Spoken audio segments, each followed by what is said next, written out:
Qadın hüquqlarının müdafiəsi deyiləndə ağlınıza nə gəlir? Bu suala hərə öz düşüncəsinə uyğun, cəmiyyətin və medianın təsirləri ilə cavab verəcək. Amma həqiqət budur ki, qanunlara zidd olmasına baxmayaraq, dünyanın bir çox ölkələrində qadına qarşı yönələn nifrət nitqi, aqressiya, ictimai və rəqəmsal məkanda zorakılıqlar artmağa davam edir. Hətta zorakılığa haqq qazandıranlar, təşviq edənlər də var.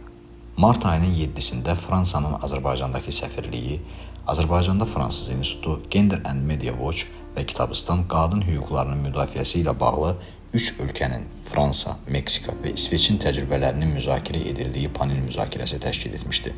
Bu panel müzakirəsində iştirak edən səfirlər öz ölkələrinin həyata keçirdiyi təcrübələrdən danışmaqla qalmadı.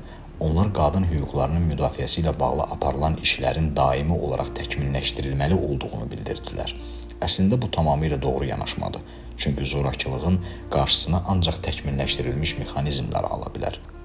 Panel müzakirəsinin moderatoru Mələk Hacıyevanın artan radikal maskulinizm problemi ilə bağlı verdiyi suala cavab verən Fransanın Azərbaycandakı səfiri Sophie Lagut, qadınlara qarşı artan düşməncə münasibətə dair açıq narahatlığını bildirdi.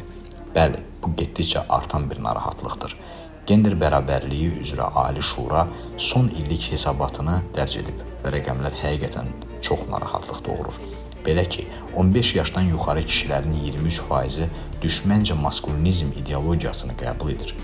Düşməncə maskulinizm dedikdə bu, mən həyat yoldaşımın evdə qalıb uşaqlara baxmasına üstünlük verərdim kimi bir düşüncə deyil. Bu, feministləri məhv etmək lazımdır, onları yandırmaq istəyirəm deməkdir. Bu, qadınların istər fiziki, istərsə də mənəvi məkanda heç bir yerinin olmaması düşüncəsidir. İfadə edilən bu narahatlıq əslində bizim hamımızın eşitdiyi, gördüyü problemdir. Amma problemin həlli üçün laqeydliyin səbəb olacağı nəticələri gözləmək lazım deyil. Onun baş verməməsi üçün əvvəlcədən tədbirlər görmək olar və bu həllərdən biri hər kəsin öz məsuliyyətini dərk etməsidir. Meksikanın Azərbaycandakı səfiri Maria Victoria Romero Caballero isə panel müzakirəsi zamanı qadınların öz hüquqlarını bilmək zərurətini vurğuladı. Yaxşı hüquqi bazaya malik olmaq barədə dediklərinizlə tamamilə razıyam, lakin yenə deyirəm, əgər biz bunu bilmiriksə, müəyyən hüquqlarımızın olduğundan xəbərsiz o zaman heç kim bu qanunları tətbiq etməyəcək. Dünyada ilk feminist xarici siyasəti qəbul edən İsveç Krallığının Azərbaycandakı səfiri Tobias Lorentzon isə bu müzakirədə bildirdi ki, İsveçdə vətəndaş cəmiyyətinin rolu çox güclüdür və ənənəvi olaraq xüsusən də qadınlara qarşı zorakılıq kimi problemlərlə mübarizədə həmişə güclü olub. Vətəndaş cəmiyyəti işçiləri real vəziyyətə ən yaxın olan insanlardır. Onlarla məsləhətləşmək və əməkdaşlıq etmək bizim üçün konkret nəticələrə nail olmaqda əsas şərtdir. Yəni, problemin həlli həm də ictimai müzakirələr, dialoq və cəmiyyətin bütün segmentlərində maarifləndirmə işlərinin aparılmasıdır.